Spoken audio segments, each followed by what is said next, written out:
Waktu saya mengeluarkan teori itu banyak yang marah karena mereka sudah terlanjur keliru. Apa terlanjur keliruannya? Loh, nyaman dengan keliruan, Pak. Nah, itu juga penting tuh, Pak. Ada orang nyaman dengan kekeliruannya banyak. Kenapa penguasa kita itu bertahan pada kekeliruan mereka? Karena mereka nyaman, Pak. Ya, kalau kita kasih tahu kita dilaporkan polisi malahan. Sebetulnya kita tidak perlu nyari Tuhan itu di benda. Tapi pada saat manusia memberikan kasih sayang kepada sesama manusia, itulah Tuhan. Ada di situ. Seperti sekarang ini. Anda berbaik hati mewawancara saya, memberi kehormatan saya, Anda menghadirkan Tuhan di sini.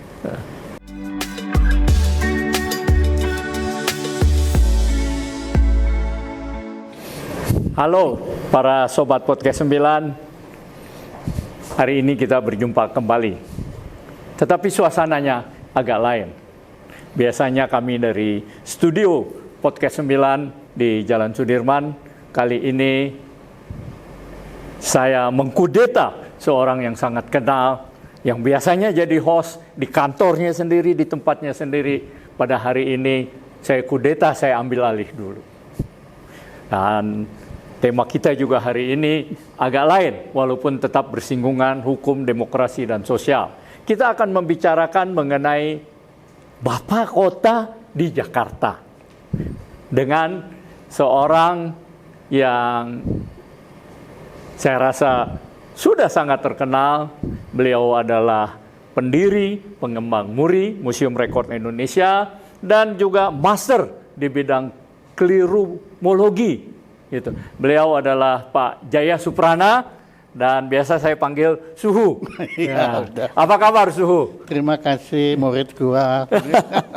Biasa ini, mohon maaf saya udah kudeta duluan nih, biasanya Suhu yang jadi host sekarang. Silakan, kehormatan. Kita akan bicara mengenai Bapak Kota, Pak. Tapi sebelum situ saya nih agak iri sama Suhu nih. Dua hal yang membuat saya iri, Pak. Iya, silakan. Yang pertama, dibanding dengan profesor, akademisi, kalau disanding, Bapak nggak mungkin kalah, Pak. Nggak mungkin kalah. Mereka, ya kalau dia ahli matematik, dia ahli politik, sosial, mungkin tidak menguasai teori lain dan bisa kalah gitu, bisa salah. Dan itu. Bapak nggak mungkin, Pak. Kalaupun salah, itu kelirumologi, Pak. Nah, ya, jadi saya ngiri juga, Pak. Gitu. Nah, yang ingin saya tanya, Pak, itu bagaimana ide kelirumologi itu muncul, Pak? Dan kemudian kok melekat pada Bapak? Iya, itu riwayatnya sebetulnya kalau secara momentum itu karena saya diminta oleh Kompas untuk menulis tentang Harian Kompas waktu itu, Pak. Kompas ya, waktu tahun 70 berapa, 9 berapa gitu, anunya 80-an lah. Itu saya abad ke-20 tapi anunya, nah, menulis tentang kesalahkaprahan penggunaan bahasa. Kita kan banyak sekali keliru. Kita bangsa yang suka sekali menggunakan bahasa asing, tapi secara keliru. Contohnya Machiavellisme, ya. Machiavelli itu nggak pernah menganjurkan apa kekejaman yang dia tulis dalam Il Principio, tapi dia justru benar-benar menyindir itu, dianggap itu sesuatu yang nggak benar. Tapi oleh bangsa Indonesia ini, tapi juga oleh bangsa lain juga dianggap itu anjuran. Ya, padahal kalau anjuran itu yang dilakukan itu adalah oleh dinasti Borgia, bukan Machiavelli. Machiavelli itu menyindir sebetulnya. Oke. Kemudian konsumerisme di Indonesia itu adalah perilaku konsumtif berlebihan. Bahkan kamusnya pun nulisnya begitu. Padahal keliru total. Anda ingat zamannya Ralph Nader itu, konsumerisme itu gerakan melindungi konsumen. Jadi terbalik-balik lah anunya situ, ya. Dan ya begitu, kemudian saya tulis itu banyak sekali kesalahannya seperti ulang tahun. Ulang tahun itu kalau Anda pikir apanya yang diulang? Wong malah usia kita tambah tapi dibilang ulang tahun. Kemudian istilah salah satu. Padahal yang kita bilang itu yang benar justru ya. Oke. Nah itu menunjukkan manusia itu cenderung kalau sudah terbiasa keliru, dia itu nggak sadar kalau dia keliru. Bahkan kalau diingatkan marah biasanya. Oke. Kalau berkuasa. Nah, kemudian sebagai penutup saya menunjukkan betapa rumitnya suatu kekeliruan. Saya menulis kata gini. Di dalam kalimat ini terdapat 3 kekeliruan. Di dalamnya saya sambung kesalahan pertama. Kata D-nya Pak ya? Iya, ya di dalam, mestinya kan di dalam. Tapi kalau menunjukkan tempat dia harus dipisah Pak ya. Kemudian keliliruannya itu saya keliliruan, saya tambahin 1. Jadi ini kesalahan yang kedua. Kemudian saya tanya kesalahan yang ketiga di mana gitu ya. Ya orang mau cari kalau pakai logika yang normal nggak jalan. Kekeliruan yang ketiga adalah pernyataan bahwa itu kalimat ada 3 kekeliruan, tapi padahal cuma 2. Nah, itu keliru. Keliru juga keliru Pak. Di dalam keliru. Nah, saya pikir wah saya bangga ya saya bikin satu kata-kata yang demikian paradoksal lah anunya. Nah saya lupa Pak, setiap harian apalagi Kompas ya itu kan punya korektor. Mereka kan kerjanya otomatis ada keliru dibenarkan. Betul. Padahal ini kalimat kan sengaja saya kelirukan. Itu dibenarkan Pak. Jadi delete dipisah. Kekeliruannya akhirnya dikurangi 1. Kanunya jadi kekeliruan. Jadi nggak keliru Pak. Jadi nggak keliru. Jadi maksudnya dia kan benar, tapi kan jadi keliru. Nah, teman-teman saya mulai untung Anda waktu itu belum ada ya. Kalau ada pasti Anda dengarin saya. Pak Jaya mulai pikun ya. Kan apa sih? Apa artinya ini semua? Ancur semua kan. Yang harusnya keliru dibetulkan. Tapi jadi nggak keliru, padahal maksudnya jadi keliru. Ya, nah kemudian akhirnya saya marah-marah waktu itu ya, waktu itu Kompas masih mau dimarahin ya. Nah, kemudian saya tanya kenapa Pak kanunya, terus itu gini, kemudian saya cerita seperti, lah sayang mereka tidak secerdas Anda semua, mereka nggak nangkep, Anda nangkep kan kanunya. Terus akhirnya mereka cuma menghormati saya sebagai yang lebih tua gitu aja, jadi bukan karena pelin, ya sudah. Pak Jaya tolong tulis surat pembaca. Waktu itu kan. Nah, saya bikin Pak. Wah, saya bangga juga bisa menjelaskan sesuatu yang sangat metafisikal gitu kan. Lah, korektornya kan belum dikasih tahu. Dirubah lagi Pak. Dirubah lagi.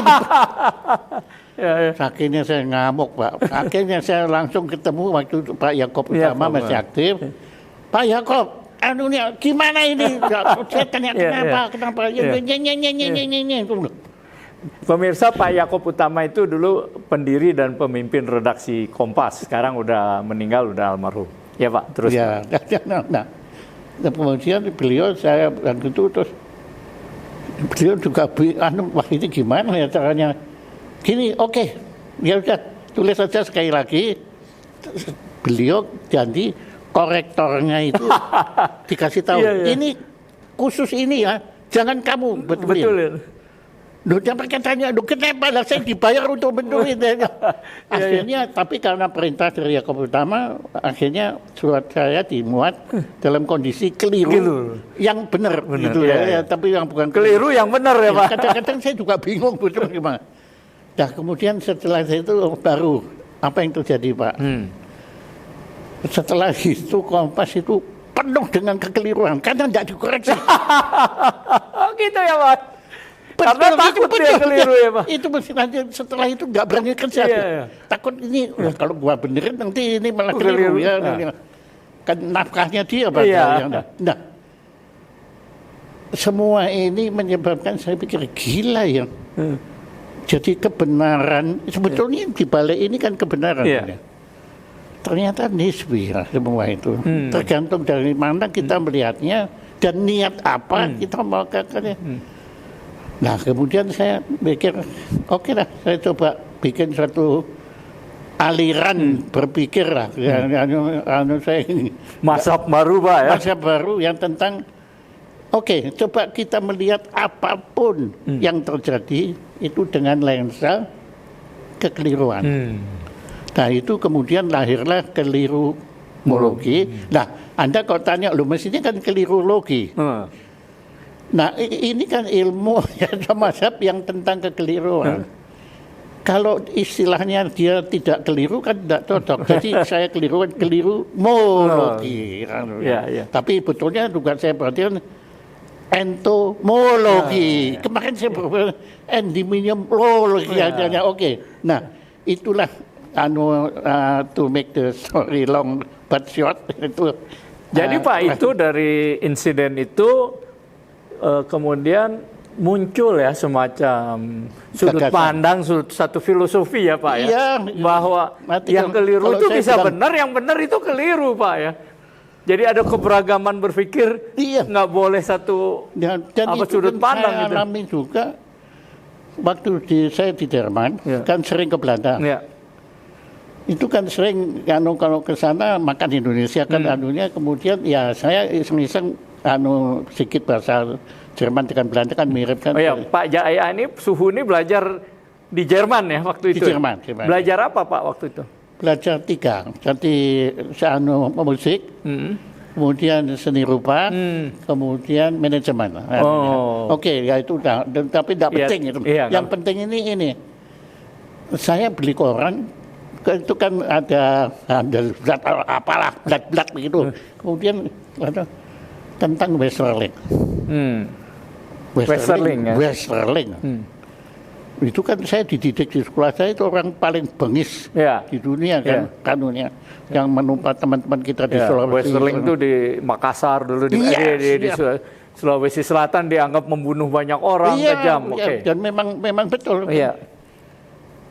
Dapat medali penghargaan dari Ratu. Lah kaget saya. Loh ini gimana? Nah ini mulai saya mulai goyah ya, kepercayaan saya kepada benar. Dan waktu di Leiden saya buka manuskrip yang dalam bahasa Belanda, POC. Pangeran Diponegoro itu pemberontak. Buat Belanda. Buat kita pejuang, buat Belanda pemberontak ini. Nah, Bung Karno juga dipenjara. Nah, jadi sebetulnya dunia ini begitu Pak. Yang kemarin baru saya mikirkan tentang teori relativitas yang Einstein. Tapi saya nggak usah ke general maupun yang spesial. Tentang kita kalau berdiri itu kita juga yang utara mana, yang selatan mana, barat mana, itu kan tergantung kita dari mana. Ya makanya istilah barat timur itu loh. Dari mana kita ngandangnya barat timur. Maka saya lihat memang demikian. Nah, tapi kita kan nggak boleh menyerah. Tugas kita untuk selalu berupaya mempelajari kekeliruan. Dulu saya sombong Pak. Kelirumologi adalah ilmu untuk mempelajari kekeliruan demi menemukan. Wih, keren kebenaran. Tapi setelah saya kok nggak ketemu. Ya akhirnya saya ganti. Ternyata kelirumologi adalah ilmu untuk mempelajari kekeliruan demi mencari kebenaran. Dan kita harus, peradaban kita ini adalah suatu energi kelirumologi itu untuk selalu mendekatkan kita ke kesempurnaan. Mendekatkan. Gak bakal ketemu. Tapi itu adalah perpetuum mobile, gerak yang abadi. Begitu kita mandek, peradaban mandek. Itu Pak, di orang hukum juga kalau belajar mengenai gajah Pak katanya. Apakah gajah itu kalau dia pegang buntutnya ya gajah ini, kalau dia pegang belalai ini. Artinya sudut pandang. Tapi saya melihat Pak dari kriminalisasi ini ada semacam penghormatan Pak terhadap keberagaman, terhadap hak asasi orang gitulah. Jadi bahwa itu dimulai dari insiden tapi kemudian berkembang menjadi satu mazhab yang luar biasa menurut saya gitu ya. Dia kalau yang ngerti, kalau dia gila-gila. Nah, itu dia kan keliru yang benar juga Pak, apa-apa juga Pak kan. Ya. Jadi itu kan kalau misalnya saya berbeda sama Bapak, kalau dalam mazhab kriminalisasi itu ya nggak apa-apa, kita berbeda. Yang penting kita ya seperti yang Anda lakukan. Yaitu saling menghormati. Nah, kayak hari ini Pak, saya nggak tahu ini keliru apa benar. Suhu yang saya wawancara saya di tempat Bapak, di studio Bapak, pakai peralatan Bapak gitu loh. Udah aja, Anda ternyata pakai alat Anda sendiri tadi. Nggak jadi Pak, pakai alat iya gitu. Nah, saya nggak tahu ini benar atau keliru. Nah gitu. itu Pak, itu dia yang menyebabkan saya juga apa sebetulnya mengenai kehidupan ini. Ya itu di situ sebetulnya kita ini kenapa sih? Ya Anda kan biasalah dalam lembaga yang Anda pimpin PWI itu selalu kan ada perbedaan pendapat yang sebetulnya kan tidak masalah itu. Itu kan energi sebetulnya. Cuma kalau itu energinya destruktif, nah itu yang nggak boleh. Nah, selama kita tidak menghormati destruktif. Tapi kalau kita menghormati indah Pak. Ya kita kan lahir juga udah nggak bisa milih. Bapak mau lahir jadi orang Jerman kan nggak juga Pak. Walaupun kan kita sama-sama sarungan. Iya Pak, bersama kita sarungan Pak. Itu bagus sekali loh itu. Makin banyak Pak orang yang pakai sarung sekarang Pak.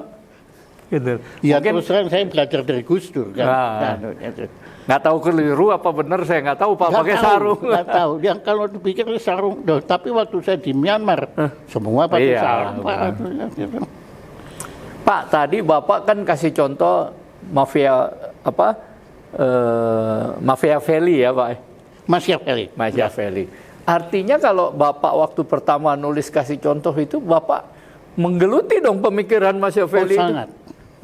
Saya memang saya kan heran ya, kok ada orang kok ngajarkan sesuatu yang buruk. Saya nggak percaya, karena beliau menurut saya kenal Machiavelli dari apa yang saya baca tentunya. Semua ini kan saya ini sebetulnya tahunya kan dari orang lain, ya tidak bisa saya. Itu memang saya pelajari Pak. Tapi ya waktu saya mengeluarkan teori itu banyak yang marah karena mereka sudah terlanjur keliru. Apa terlanjur keliruannya? Loh, nyaman dengan keliruan Pak. Nah itu juga penting tuh Pak, ada orang nyaman dengan kekeliruannya banyak. Kenapa penguasa kita itu bertahan pada kekeliruan mereka? Karena mereka nyaman Pak. Ya kalau kita kasih tahu kita dilaporkan polisi malahan. Ya sampai sekarang mungkin pendapat Bapak juga kontroversial. Oh iya. Machiavelli kok baik, gimana sih Pak Jaya nih? Nah, di hukum kan, di politik selalu dibilang jangan kayak Machiavelli gitu, mafialisme apa segala macam. Sama seperti Westerling kan, kalau di Belanda dipuja-puja Pak di situ. Pokoknya itu yang jelek-jelek aja Pak. Iya, tapi saya juga pernah keliru juga dalam mencari Tuhan. Gimana tuh Pak maksudnya Pak? Ya agama saya kebetulan Nasrani ya. Kemudian ya Tuhan saya kan Yesus Kristus ya. Wah, pokoknya Yesus Kristus itu saya sangat hormati. Nah, kemudian dengan persepsi saya bahwa beliau kan dimakamkan, pernah dimakamkan karena beliau kan bangkit lagi, tapi pernah dimakamkan di Yerusalem. Maka pada abad yang lalu itu tahun 70-an waktu saya di Jerman itu saya menyelundup masuk ke Israel. paspor saya masih dicap nggak berlaku untuk Israel. Iya. Tapi saya masuknya lewat Belanda. Pokoknya itu. Pakai kertas aja Pak ya dicapnya Iya, waktu itu. pokoknya ditangkap saya kok di Tel Aviv karena seminggu sebelum saya datang itu kebetulan ada teroris Jepang meledakkan airport. Nah, mereka kan tidak bisa bedakan Indonesia, Jepang. Nah, kepotongan saya ini teroris. Ditangkap Pak. Ditangkap Pak. Ditelanjangi Pak saya. Diperiksa, sampai maaf ke belakang saya, saya ada bomnya apa enggak? Apalagi perut saya. Pikirnya oke. Tapi akhirnya saya sampai Pak dengan susah payah. Sampai ke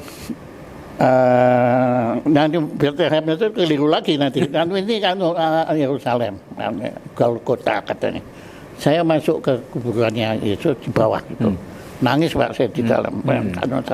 Satu terharu, kedua kena asap banyak dupa itu kan.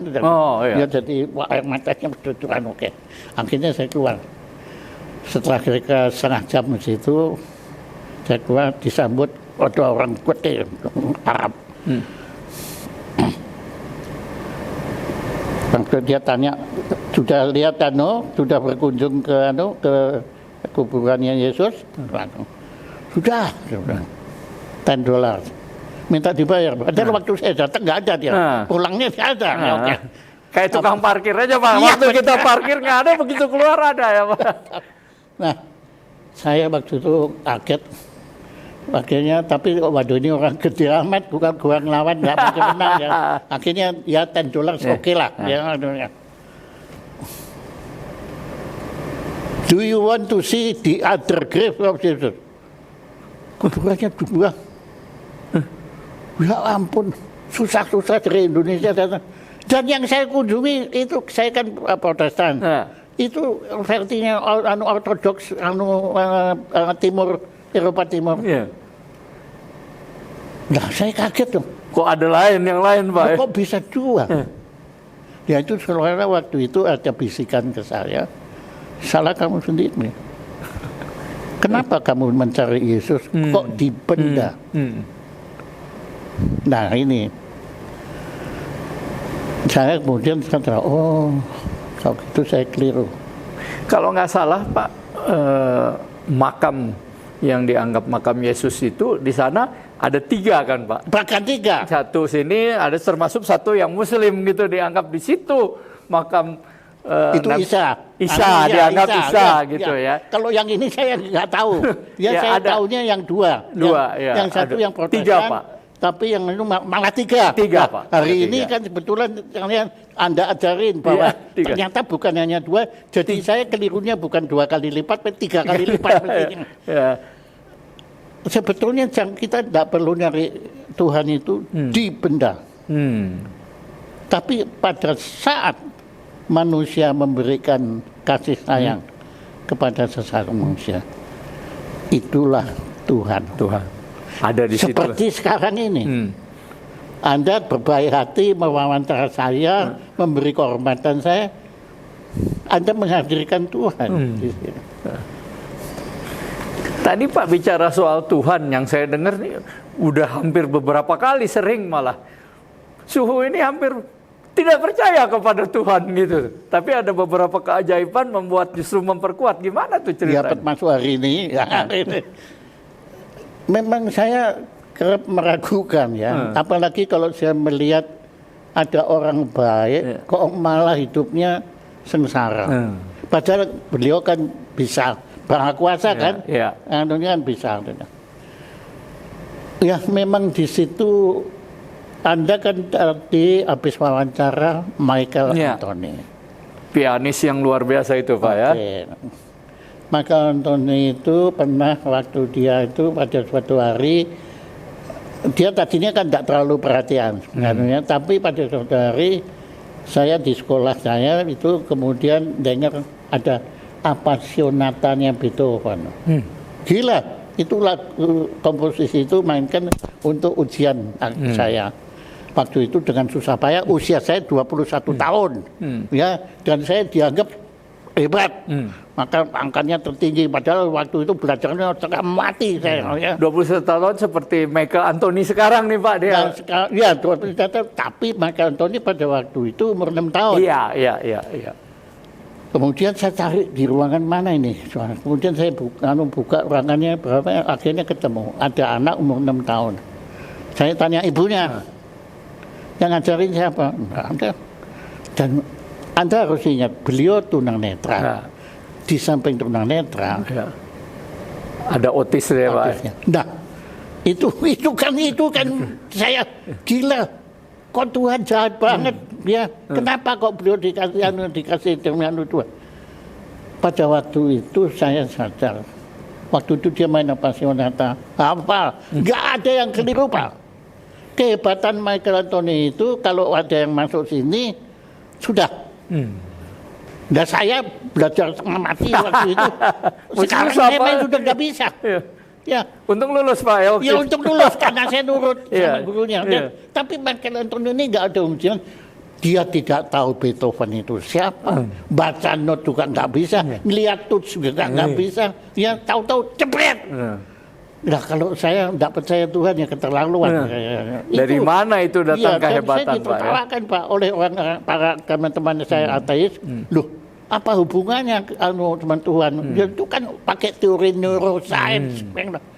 Oke, sekarang kamu pakai teori neuroscience, kamu bikin. Kamu mampu nggak? Saya bilang nggak mampu Pak. Dari sejak itu Bapak lihat ada memang sesuatu yang ajaib, ada sesuatu kekuasaan yang bisa membimbing. Dan itu Tuhan gitu ya Michael, Pak. Akhirnya ya ke seluruh kosmos ini. Mikrokosmos dan makrokosmos. Makanya sejak itu Bapak lebih percaya Tuhan ya Pak ya? Kadang-kadang. Nah Pak, kalau sekarang kita bicara mengenai hukum, demokrasi dan lain-lain, nah apakah penerapan kelirumologi? Ya sebetulnya ada kriminologi. Nah, itu. Sebetulnya judul kriminologi ini yang menginspirasi kelirumologi. Gitu karena kriminologi. Makanya mesti krimologi, mesti lebih krimino. Nah, kelirumo. Gitu. Nah, di hukum kita gimana Bapak melihat dari situ Pak? Mestinya Anda jangan tanya saya. Saya justru mau melihat dari situ Pak, dari sudut pandang kalau Bapak. Saya ngomong nanti kan macam-macam. Kalau Bapak ngomong kan, itu keliru, tapi benar. Begini, dengan Prof. Mahfud saya waktu wawancara itu berdasarkan apa laporan pandangan mata dari beliau kan ngelakoni semua, ya, anunya semua dari bawah dari atas. Nah kemudian saya ngambil kesimpulan sebetulnya yang terjadi sekarang adalah industrialisasi hukum. Bukan mafia lagi Pak. Kalau mafia kan sembunyi-sembunyi. Ini terang-terangan Pak. Ya, udah industri Pak ya. Industri sudah betul-betul industri. Ya cuma sayangnya nggak dipajekin gitu. Ya, saya pernah ngalami kok Pak. Teman saya kan ya banyak juga pengacara. Ya dulu kan Anda punya perkataan bagus. Pengacara apa itu? Ya apa? Pekerjaannya lebih banyak liars Pak. Ya, oke. Nah, tapi Anda yang ngomong ya. Nah, begini, tapi saya alami sendiri. Saya punya teman, serius ya dalam soal jadi pengacara. Pendadak dia tanya, saya kamu punya masalah hukum nggak? Nggak punya, saya bilang. Mau nggak gua bikinin? Buat apa kau dibikinin? Kita bisa dapat cuan banyak. Ya nanti kita pokoknya cari lah bikin masalah produksi hukum ya. Nanti kita kemudian marketing ini. Nanti kalau ada hasilnya kita bagi dua. Bagi tiga dengan penegak hukum, dengan dia dan dengan saya pokoknya. Yang tadinya nggak punya masalah dibikin masalah. Gila Pak. Jadi itu kejadian pernah kita dituntut sesuatu, saya kan tidak mau menyuap-nyuap gitu. Menang, kita sampai pengadilan tinggi menang. pengadilan negeri menang, pengadilan negeri menang. Karena lawan kita anak banding di Mahkamah Agung ditawarin, kamu mau nggak? Enggak. Ya kalau kamu nggak mau ya siap kalah. Loh, gue menang, loh, nah ya tergantung lawan kamu akan kasih berapa. Lah, gue kasih berapa? Ya kamu harus lebih. Akhirnya saya ikutin, menang. Menang benar Pak ya. Gila Pak. Iya. Jadi terus. Iya. Mau bilang pos terus. Ya. Itu nggak jelas Pak, keliru apa benar gitu loh. Iya keliru, tapi pada kenyataannya itu memang Pak, begitu. Betul, memang faktanya gitu ya Pak. Iya. Dan saya dengar di Amerika Serikat pun permainannya halus, lebih canggih Pak ya. Iya, nggak kelihatan. Ya. Gitu. Istilah canggih juga katanya salah itu Pak. Salah. Kan? Cerewet Kalau apa? Anda, ya itu dulu kan cerewet. Iya. Tapi nggak tahu ada pejabat keliru. Lah kalau pejabat ke panutan, ya dia ikutin. Ya. Pak, tapi apa Bapak nggak merasa terhina Pak jadi master kelirumologi itu Pak? Wah, ini master yang salah mulu katanya. Lu nggak apa-apa. Loh, memang saya akui saya kan tidak sempurna. Jadi sebetulnya saya kembali ke fitrah saya. Memang dasarnya saya keliru, gitu loh. Tapi dengan keliru itu bisa menciptakan kebenaran Pak. Berusaha Pak. Saya kira saya nggak akan menemukan, tapi minimal kita ajak siapa yang mau diajak untuk berpikir kritis. Sebetulnya untuk berpikir kritis. Pak. Sebetulnya kalau Bapak perhatikan Platon juga begitu, Sokrates apalagi. Sokrates itu jagoan Pak. Bertrand Russell apalagi. Jadi kriminologi itu berpikir kelirumologi. Kelirumologi. Iya. Itu membuat orang berpikir kritis, menghargai keragaman, Pak, ya, dan kan? menghormati perbedaan pendapat. Ada kenisbian juga dalam masalah kehidupan ini ya Pak, dari situ bisa kelihatan Pak. Kalau saya lihat kata aja, kan apa yang tadinya kanan menjadi kiri kan. Iya. Nah, terkait dengan itu Pak, saya nggak tahu ini keliru atau benar-benar. Jakarta kan sebagai ibu kota udah pindah Pak sebenarnya. Ibu kota negaranya udah pindah. Ya walaupun belum de facto belum pindah ke sana. Nah, dari undang-undang udah pindah Pak ke IKN, ibu kota negara itu Nusantara Pak, ibu kota Nusantara. Jadi Jakarta ini udah bukan ibu kota lagi Pak ya. Tapi kok Bapak punya usul Pak? Jakarta nggak disebut ibu kota, tapi bapak kota gitu. Iya. Ini kan nyeleneh juga. Apa dasarnya Pak? Karena saya belajar di New York. Oh gitu Pak? Ya, ibu kota Amerika mana? Washington Pak ya? Iya toh? Ya. Tapi kenyataannya kalau kita ke Amerika, kita senangnya kemana? Iya. Ke bapak kan? Ke New York Pak. Karena ya di New York itu ya walaupun di Washington ada Smithsonian segala macam, tapi Kennedy Center. Tapi Washington nggak punya Carnegie Hall, ya nggak punya Lincoln Center, dan kehidupan kota yang saya temukan itu di dunia ini, kota sejati yang dibangun sejak awal sebagai kota New York. Yang lain kan tumbuh. Kalau New York memang begitu, dan itu. Buat saya itu ibu kota itu, bapak kota. Bapak kota ya. Dan saya lihat Jakarta punya potensi itu. Apa aja tuh Pak potensinya? Di sini ya bisnis, ya itu tentunya nggak mudah pindah ke sana. Ya mengenai nanti kantornya di sana, nanti mungkin nggak bau-bau kolonial. Tapi saya yakin nanti anunya tetap di sini. Denyutnya itu ada di sini. Tetap di Jakarta. Iya di Jakarta ya, karena Jakarta kalau kita pikir itu kan satu kota yang dulu tumbuh dulu dari suatu kampung nelayan yang nggak ada artinya kan. Nah kalau Anda lihat sekarang dengan segala hormat kepada seluruh gubernur, bukan ada yang berjasa loh. Itu semua mulai dari Tamrin yang patungnya ada di Jalan Tamrin itu. Menurut saya nasionalis sejati pertama itu Tamrin. Itu yang mewujudkan bukan dengan slogan, bukan politik, tapi the reality. Tamrin itu. Gitu Pak ya. Dan saya kan ke 80 negara. Tapi kalau selalu akhirnya saya pengennya pulang Jakarta. Ya 3 hari, apalagi ke Singapura. Kalau Singapura 3 hari sudah nggak tahan, kepengen balik lagi ke Jakarta. Ya, dengan segala kekurangannya. Kata orang Jakarta Pak, dari sajadah yang suci-suci sampai haram jadah gitu loh Pak. Ada di Jakarta semua. Bapak mau cari apa gitu loh. Itulah yang Bapak maksud dengan apa Bapak kota gitu ya. Bapak kota. Jadi Bapak mengusulkan ini sebagai sebutan sosiologis atau mau disebut resmi, Pak? Enggak, mau bebas, mau nyebut juga boleh, nggak nyebut juga nggak gitu apa-apa. Ya. Kalau di sini buat sebenarnya apa artinya nama, walaupun nama penting. Sebab saya kan kalau manggilannya ya Pak Wina, nggak boleh Pak Jaya.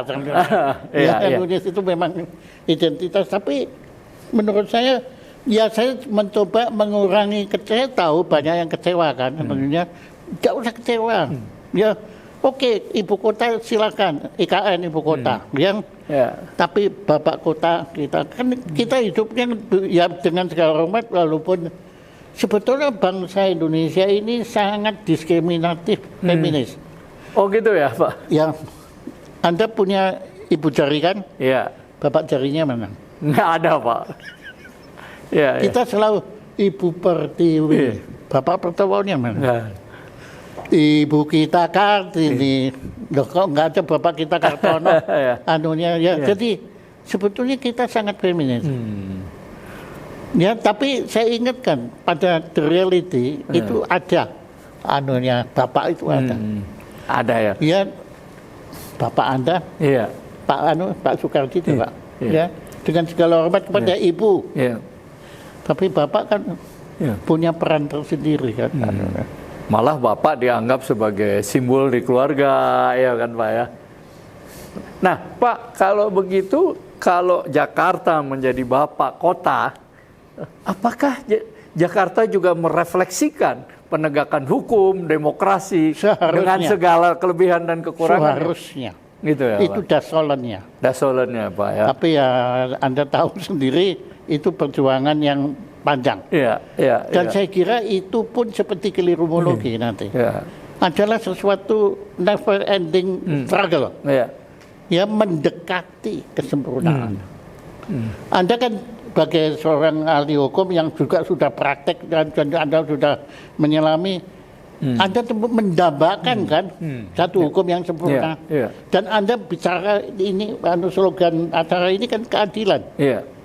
Pak, sekarang mau tanya, keadilan itu kan apakah secara daisan bisa? Nggak bisa loh Pak. Nggak bisa. Ya, gimana kita mau bagi adil itu? Kemarin kan saya bikin satu itu teka-teki yang mewariskan 19 kerbau, sapi. Dibagi 3 anak, yang satu dapat setengah, yang satu 1/4, yang satu 1/5. Nggak boleh dipotong. Gimana caranya? Impossible kan?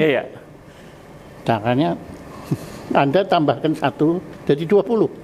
Kemudian setengah bagi 20 berapa? 10. 10.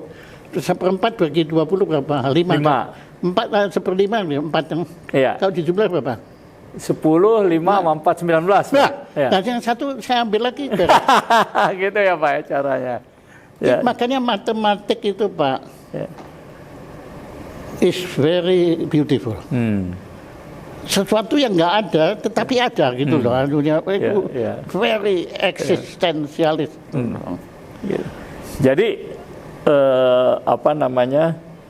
di Jakarta pula lah hukum bisa tercermin dengan baik atau buruknya sebagai Bapak kota gitu. Termasuk aparat hukumnya sendiri. Tapi Pak jangan itu, penjaranya pun harus bisa teladan dong. Pak Yasona itu kan sudah ngeluh sejak beliau menjadi menteri, penjara kita terlalu penuh, betul, Pak. Dan saya mendapatkan apa? Hukum sosial, hukuman sosial. Dimana? Restorasi justice ya kalau istilah kerennya Pak. That is justice. Nah, kalau Bapak sendiri yang bergerak bukan di bidang hukum, tapi banyak bersinggungan dengan sosial, dengan tokoh-tokoh. Bapak melihat hukum seperti apa sih, Pak? Hukum saya kira kita selama peradaban tanpa hukum nggak mungkin. Nggak mungkin. Ya. Tapi kita jangan mengharap ada hukum yang sempurna adil. Ya. Kalau Profesor Satipto Raharjo, maha guru saya di Undip itu tentang Ya, saya kenal. guru besar, kan dia kenal pasti kan, sosiologi hukum kan ada. Beliau bilang begini, Pak Ajaya, hukum selalu tertinggal selangkah dari kenyataan.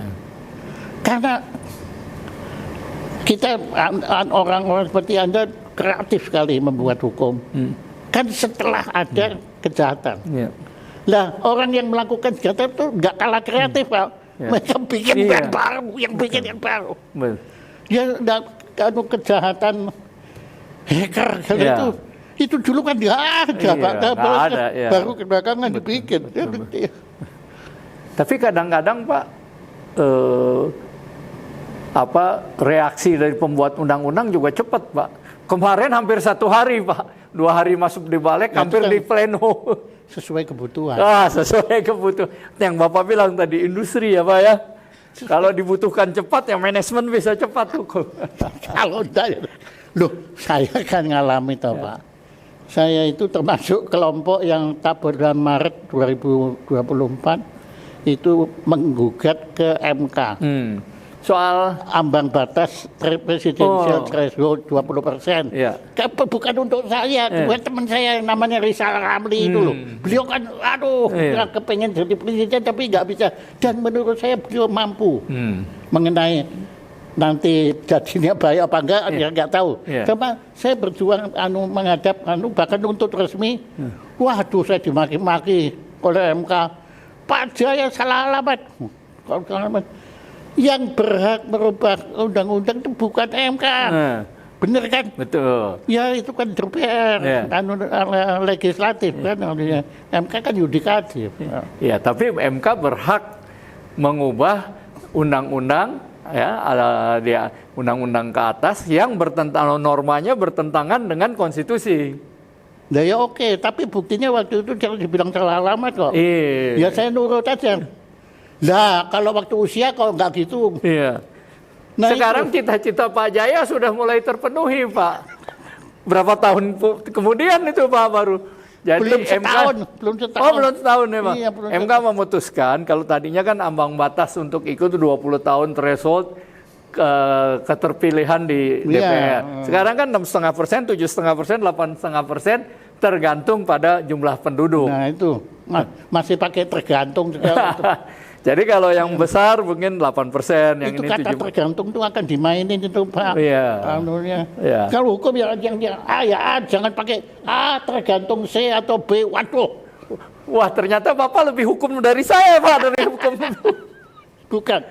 Saya sebagai hukum. Rakyat. Memang. Yang perkataan Anda itu bukan dambaan podcast Anda. Dambaan rakyat. Dan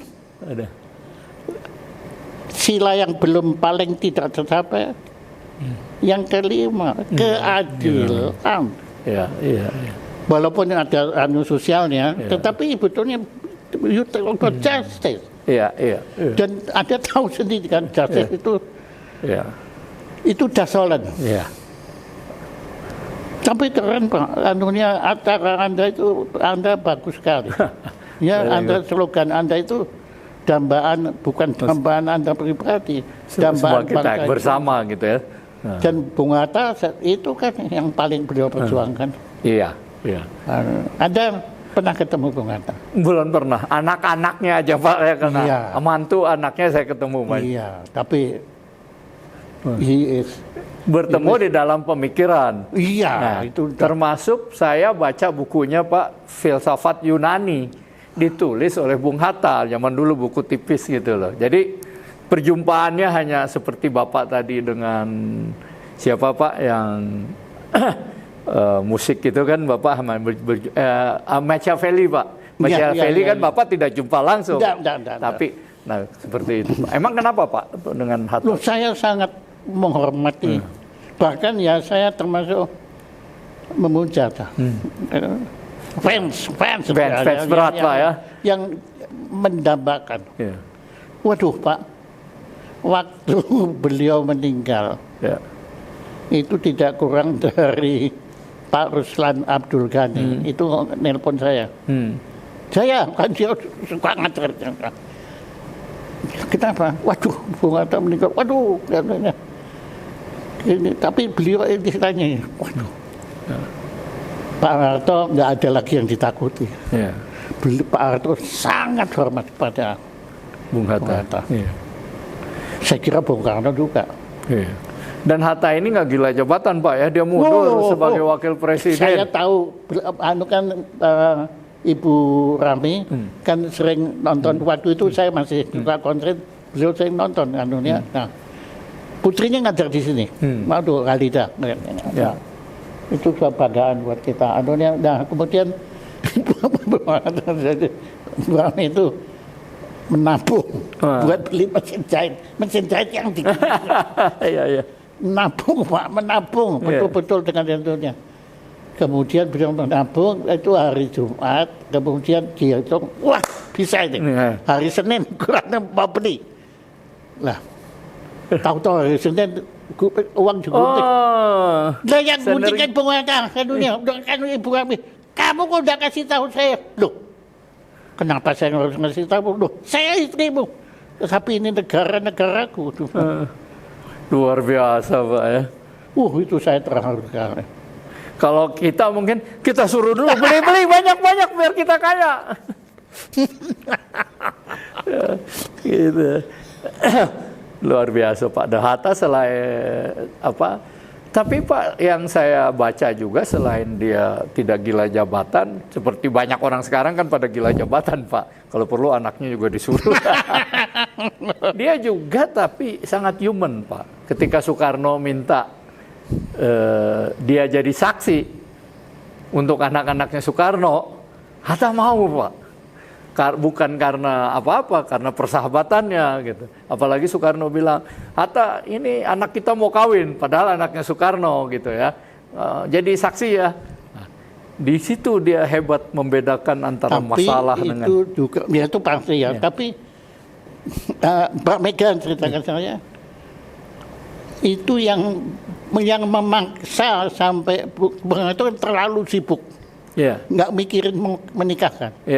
Itu yang ngatur itu Bung Karno. Iya. Ketemu dengan Bu Rami itu dia kan nggak berani, nggak berani. Itu yang provokasi. Ya, Pak. Tapi ya kedua itu oke lah kalau saya ke bandara lihat patung beliau berdua. Ya, memang pantas lah Pak ya. Ya Bung. Dan makanya saya juga sangat menghormati sampai bandara Soekarno Hatta. Saya lihat Pak di foto-foto tuh, foto Bapak hampir dengan semua presiden ada, kecuali dengan Soekarno Hatta Pak. Saya belum lihat Pak. Saya waktu itu belum. Ya mungkin ada patungnya atau apa untuk mengganti. Enggak, belum. Ada tapi 7 Bapak semua ada ya Pak. Kalau patung ini di sini Kinang Sabdo yang ada guru saya kan ada. Iya, kalau foto saya baru sadar ini kelirumologi. Keliru yang benar juga Pak. Pak, mungkin ini yang terakhir Pak. Saya juga ngiri yang kedua Pak sama Bapak mengenai Muri Pak. Saya ini wartawan, harusnya mencatat nih dunia wartawan. Kok Bapak lagi mendahului Bapak? Sedikit cerita mengenai terciptanya Muri Pak, sakit gimana? Hati sebetulnya. Lahirnya karena sakit hati, Pak. Sakit hati ya. Betul dong. Ini keliru lagi nih Pak. Kalau itu betul sekali. Dulu entah kenapa saya itu dari masa kanak-kanak mengagumi orang-orang yang superlatif, menciptakan pokoknya yang paling itu saya itu pokoknya punya kecenderungan untuk obsesif lah, menghormati orang-orang yang berprestasi gitu ya Pak ya. Makanya saya dulu waktu itu kira-kira tahun 80-an setelah saya kembali dari Jerman, saya itu lihat ada yang missing di bangsa ini. Kebanggaan nasional Pak. Kita selalu yang kita puja-puja luar negeri itu. Ya apapun yang luar negeri itu hebat. Kalau ciptaannya bangsa kita itu apa. Nah, saya kemudian mencoba bikin itu kegiatan-kegiatan yang rekod. Kiblat saya Guinness Book of Record. Itu betul kiblat itu Pak. Saya bikin festival diam. Ya. Saya masih ada ingat juga. Ingat ya. ya. Betul Pak berdiri gitu. Susah loh Pak. Susah sekali. Juaranya bisa diam 12 jam. Waktu selesai dia nggak bisa goyang. Ya. Oke, nah itu saya kirim. Kirim ke Guinness. Oh, Guinness Book Record. Ya, diterima Pak. Wah, setelah itu Pak Guinness kemudian bikin sepeda dengan yang terbanyak. Yang naik sepeda terbanyak itu rekornya 16. Saya pikir itu kebetulan yang pegang kalau nggak salah dari orang Eropa lah. Nah, orang Eropa kan besar-besar. Kalau saya pakai anak-anak Indonesia kan tidak disebut itu. Pokoknya manusia. Saya pakai bisa 17. Itu bikinnya di lapangan Banteng, Kali Banteng itu. Lapangan udara. 17 anak. Saya kira masuk lagi. Dan masuk di Kompres halaman pertama. Kompres itu yang memotivasi saya. Bikin. Nah, kemudian ini dia Pak titik tolaknya. Saya mengusulkan ada yang bikin batik perpanjang. Panjang. Ditolak. Oleh kaget ya. Loh kok ditolak sih? Saya tanya. Iya, buat tes batik. Wah. Meaningless for us. Kurang ajar. Padahal itu kebanggaan kita. Iya. Akhirnya, tapi saya sadar yang keliru, ya ini keliru mulu gitu. Yang keliru itu saya. Saya bangsa Indonesia. Bung Karno dan Bung Hatta waktu memproklamirkan kemerdekaan bangsa Indonesia kan dia nggak minta pengakuan. Yang bangsa mereka aku sendiri. Nah, kenapa kok berkiblat? Yang saya kok berkiblat ke Guinness yang notabene pabrik minuman keras. Padahal saya kan pabrik jamu. Nah, kemudian kalau tanpa jamu jago saya nggak bisa juga kan. Waktu itu saya bikin. Dan dirangsikan oleh itu rekor sendiri Pak. 2 Menko. Menko memang saya waktu belum kenal Pak Harto, jadi belum sampai sementaranya. Tapi Pak Harto pernah menobatkan mengangkat saya sebagai duta PMI. Kanunya. Oke, jadi saya ketemu. Nah, Pak Parjo sebagai Menko Kesra dan Pak Domo sebagai Menko Polkam. Diresmikan. Waktu itu juga saya dianggap orang gila. Apa tujuannya? Saya mencoba membangkitkan kebanggaan bangsa Indonesia terhadap karsa dan karya bangsa sendiri, bukan karsa orang lain. Nah itu lahirnya. Mulai dari situ ya. Situ. Kemudian berkembang terus sampai sekarang. Sekarang sudah 12.000 lebih. Berarti ada 12.000 yang superlatif yang unggul ya. Dan itu banyak juga yang ditumbangkan oleh dia sendiri. Rekor dunianya banyak sekali. Loh, gitu. Bapak kan pernah lihat yang itu tari saman. Iya, ada gambarnya. Gila tuh Pak. Ya. Dan saya pernah menghadiri rekor gendang belik itu gendang itu di Lombok itu Mataram bumi bergetar Pak. Itu tamburnya Jepang itu ada apa itu namanya? Iya. Dia tanda tahu. Ini lebih luar biasa. Dan begini Pak, banyak orang bilang apa sih itu semua gunanya? Anda nggak tahu bahwa sebelum itu gendang belik direkodkan, semua waktu itu kalau pesta pakainya organ tunggal. Iya. Ya, dangdutan gitu ya. Mending dangdutan. Lagunya lagu juga lagu barat. Karena waktu itu kan waktu untuk bikin itu kan berapa ribu gitu kan mereka mulai pengrajinnya mulai bikin. Sekarang Pak setiap ada perhelatan gitu pakai itu. Dan itu Pak kalau setiap pergerakan rekor itu yang diuntungkan Pak pedagang kaki limanya. Pak kalau gitu mungkin dong ya aparat hukum kejaksaan, polisi atau lawyers kita kumpulin pakai seragam. Ya, jadi masuk ini Pak ya, muri Silakan. Pak ya. Ya, tolong Pak, mungkin Nanti. Anda begini, mungkin kalau lawyer memang banyak, tapi begini Pak, lawyer mungkin Anda bikin rekod satu kelompok lawyer gitu yang menolong rakyat hukum, memberi nasihat hukum secara gratis gitu. Berkumpul aja lawyers tuh udah rekor Pak, udah jarang karena di pengadilan ribut, organisasinya ribut gitu lah Pak. Siapa tahu dia mau Pak. Bahkan mungkin Presiden Prabowo gitu Pak bisa dicari gitu ya. Kalau apa dia pasti punya rekor gitu ya. Dia sudah ada sesuatu yang sementara masih kita rahasiakan dulu, nunggu sampai dia nanti jadi presiden. Sudah ada rekodnya. Nah itu begini Pak, rekod kami kan sering banyak yang mengusulkan koruptor besar. Enggak, kita enggak mau. Yang positif Pak. Ya yang mendidik lah. Ya. Nanti kalau enggak mereka berlomba banyak-banyakan rekod korupsi. Oke Pak, udah kita bicara panjang lebar macam-macam nih ya. Dengan santai tapi bernas Pak. Cuma orang kan kalau yang tertentu sih udah tahu lah Pak Jaya nih belajar musik di Jerman jago. Tapi yang umum banyak yang belum tahu nih Pak. Bapak jago piano nih. Enggak. Nah, saya mau kalau Bapak berkenan, apa lagu yang Bapak biasa bawa? Enggak. Nah begini, terima kasih sekali bahwa Anda menganggap saya jago main piano ya. Kalau saya merek jamu saya jago, tapi saya begini, belakangan saya kena itu, psoriasis rheumatism, yang ini tuh ya dua-dua lah berkata seperti lumpuh gitu.